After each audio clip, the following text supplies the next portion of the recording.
Welcome to the video, and what's this? It's a new suit, and that is thanks to Indochino. Gentlemen, I got this tailor-made and sharp-looking suit from Indochino, and you can do that too. Just go to Indochino.com, use the promo code BRAINFOOD, and you can get a premium suit like this one, and you gotta go premium. You're a premium person, for just $379 and free shipping. Now, I'd happily wear this jacket as a separate, but why not go the whole way and get a full suit with our code? But you can also, if you want, you can get some shirts, you can get a blazer, all of that good stuff. I'm just going to stand up because I also got these trousers made. I think it's going to cut my head off when I stand up, but yeah, there we go. But you can see this. Great fitting, beautiful suit. I love this thing. Immaculate. And the trousers as well, you can't really see those, but it's good. Now, if you've worn tailor-made stuff before, you know what's up. If you haven't, well, I can tell you it's just better.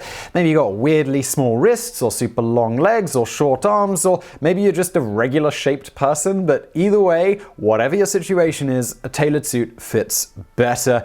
And that's fine, but more importantly, it looks better and it makes you look better. Now, it doesn't really matter how much a suit costs. You can have the finest Armani suit, but if it doesn't fit right, it's not going to look good.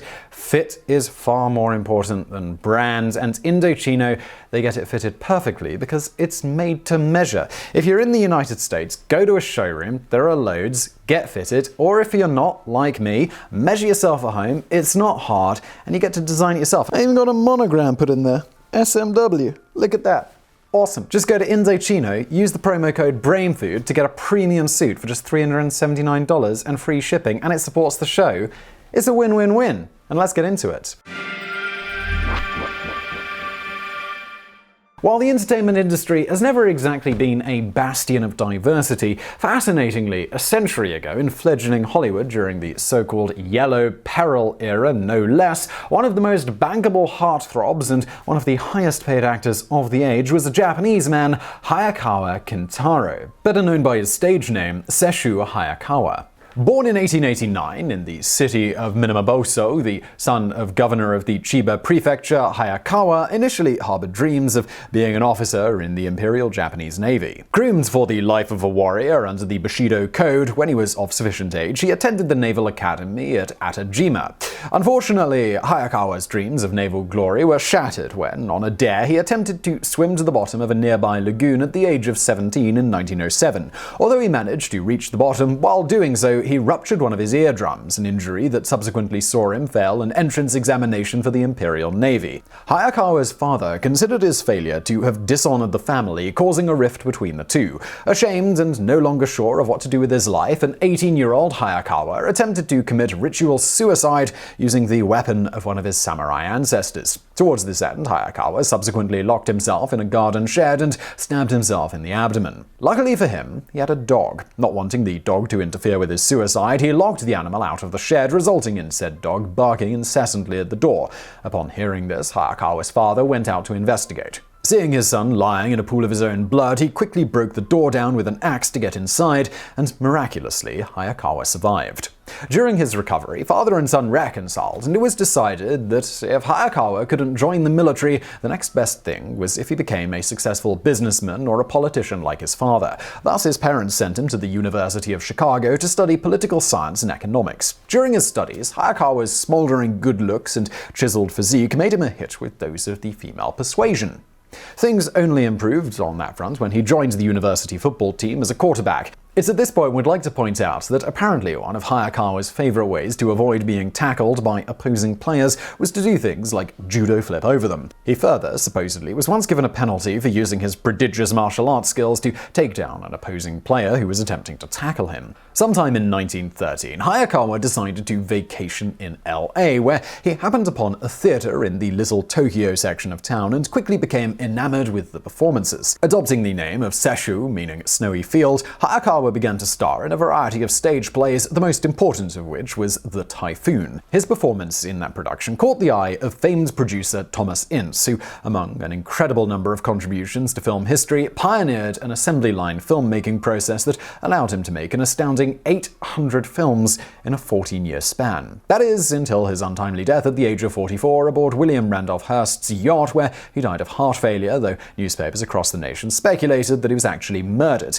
In fact, the LA Times even claimed Ince had been shot. Others picked up on this angle, with most claiming Hearst himself had done the deed, a conspiracy theory that endured long after Ince's death, despite witnesses, including Ince's wife, claiming that no such foul play occurred. In any event, after seeing The Typhoon, Ince wanted to turn the play into a film starring none other than Hayakawa. Hayakawa, who at this point was just acting for fun, particularly as it wasn't considered a respectable trade and certainly not something up to that point that he'd told his family about, he tried to politely turn down Ince's request. Undeterred, Ince continued to badger him, with Hayakawa finally telling the producer that he'd agreed to star in the film if they paid him $500 per week, which is about $11,000 today during filming. Hayakawa reportedly assumed that nobody would be willing to pay the equivalent of a new car every week for an unknown and unproven Japanese actor. To Hayakawa's amazement, Ince said yes. The film was a commercial and critical success, with Hayakawa in particular being praised for his dashing good looks and subdued acting style, described by many as zen-like. This was a style Hayakawa himself would describe as mugger, variously described as total absorption or absence of doing, and was in stark contrast to the over-exaggerated expressions and movements of pretty much every other major silent film actor of the day. Hayakawa was quickly contracted to act in a number of new movies, becoming a star across the United States. Not long after, he became an internationally known superstar thanks to Cecil B. DeMille's 1915 film The Cheat. In the film, he played a sexually charged, villainous ivory merchant opposite Fanny Ward, who Hayakawa's character would literally use a branding iron on to mark his woman. This role crystallized Hayakawa's reputation as a sex icon and saw him being cast in many similar roles thereafter. Unfortunately for him, it also saw significant media backlash both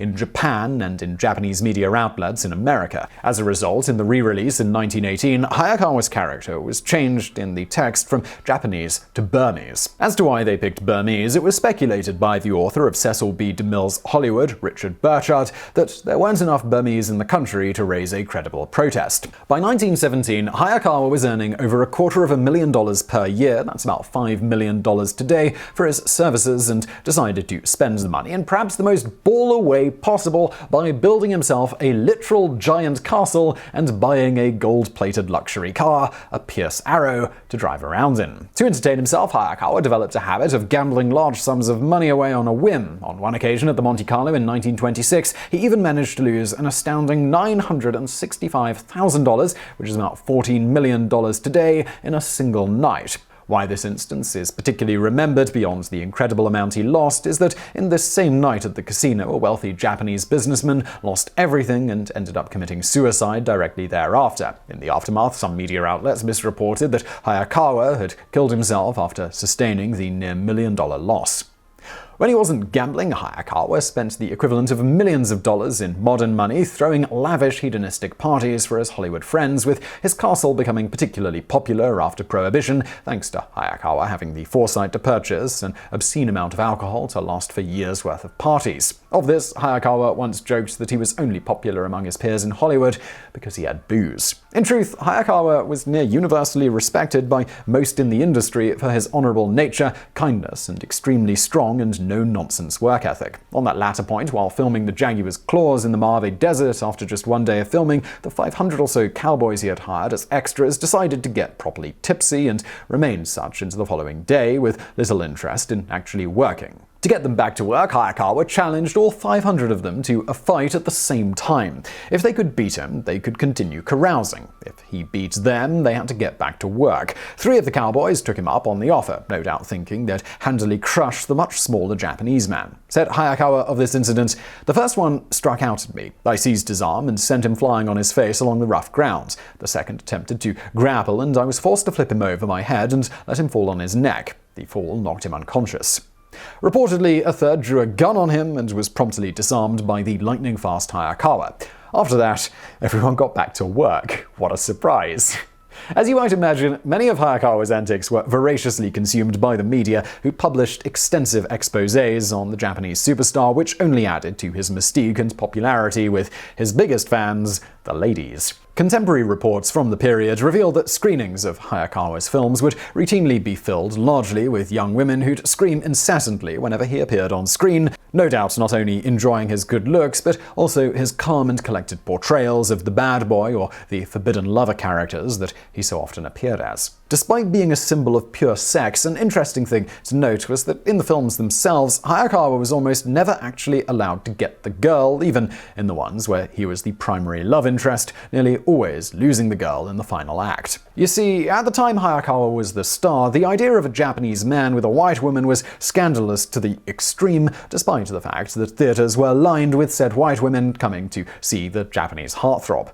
The attitude was so prevalent that anti-miscegenation laws were in place across the United States. Technically, this wasn't a rule Hollywood had to follow in film, since anti-miscegenation rules for film production weren't officially implemented until the 1930s Production Code. However, it was an unwritten rule firmly followed outside of a few exceptions, such as when Chinese star Anna May Wong starred in the 1922 film The Toll of the Sea opposite Kenneth Harlan. In the film, their respective characters get married and even have a child together. As a quick aside, beyond being well ahead of its time in terms of depicting such a relationship, the film was also a color one rather than being in black and white. In any event, as previously alluded to, this prohibition on interracial relationships inevitably saw Hayakawa usually cast as either a forbidden lover or a villain. Outside of times, he starred alongside his Japanese-born wife and pioneering star in her own right, Tsuru Aoki, who had been discovered by Ince as well. As you might expect, Hayakawa loathed this typecasting, particularly playing the bad guy, and was vocal about how Hollywood refused to cast him in a heroic role despite his extreme popularity and bankability. Indeed, for a time, he was on par with the likes of Charlie Chaplin and other such superstars.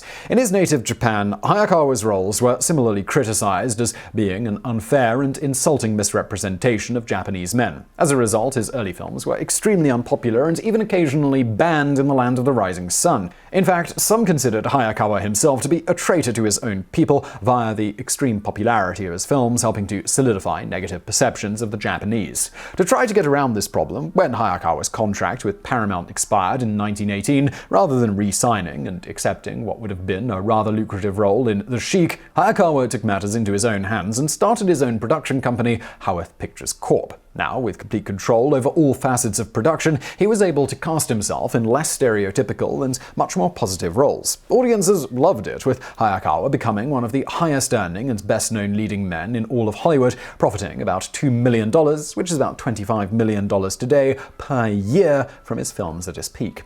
However, by the 1930s, Hayakawa's production studio and his own popularity in the States had begun to wane considerably due to rising anti-Japanese sentiment among the population, combined with the fact that the transition to speaking roles was not exactly ideal in that climate, owing to his thick Japanese accent. Trying to find roles outside of his own studio in Hollywood likewise was an effort in futility. Parts for a Japanese sex symbol were no longer available in an era when virtually every single other Asian character was being portrayed as, well, let's just go with less than flattering ways. This resulted in most of these parts usually being cast with Mexicans and Native Americans, as few Asian Americans were willing to take the roles. Things came to a head when Hayakawa's own business partner and distributor publicly referred to him as a chink, a racial slur against the Chinese, prompting the actor to angrily confront him, stating, "I am not a chink, I am a Japanese gentleman, and the word chink is not fit to be spoke." All of this combined caused Hayakawa to have to leave Hollywood to pursue work in Europe, where attitudes were a little more open. During this time, he also briefly tried to see if he could make a go of it in Japan, but this was the one place in the world where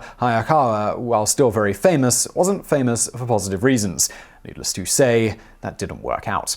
Unfortunately for Hayakawa, during one trip to France in the late 1930s to do some filming, the Germans decided to invade, resulting in the actor being trapped there for the duration of the war. Separated from his family, and with little means to support himself outside of a few films that were being made, to get by, he sold watercolor paintings. On the side, Hayakawa reportedly assisted the French resistance in some capacity, but it isn't clear exactly how. After World War II, Hayakawa was almost unemployable as an actor, given the dislike the Japanese people had towards him and the general attitudes towards the Japanese in many parts of the rest of the world. Things turned around for him thanks to Humphrey Bogart, though. Wanting Hayakawa for the character of Baron Kimura in the film Tokyo Joe, Bogart had his people track down Hayakawa, and when they found him in France, they offered him the role, which he accepted. After an extensive investigation into his activities in France during the war, the US finally gave in and allowed Hayakawa to return to America, with Tokyo Joe relaunching his career. That said, with even more anti-Japanese sentiment following World War II,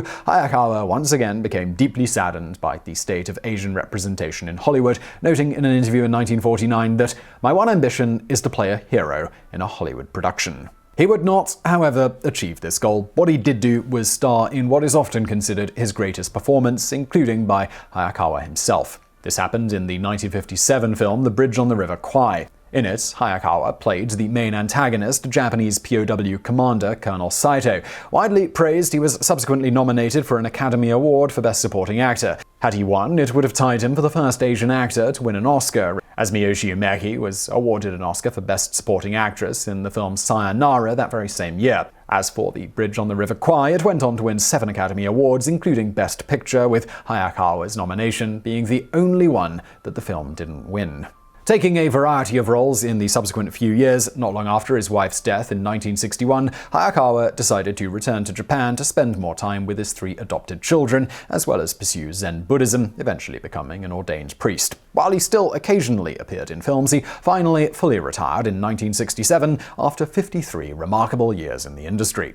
Of course, at this point, Hayakawa was still not exactly a popular figure in Japan, but nonetheless stated in a no doubt Zen-like calming tone, "Today, in maturity, nothing annoys me. I pity the man who tries to hurt me. Never am I angered.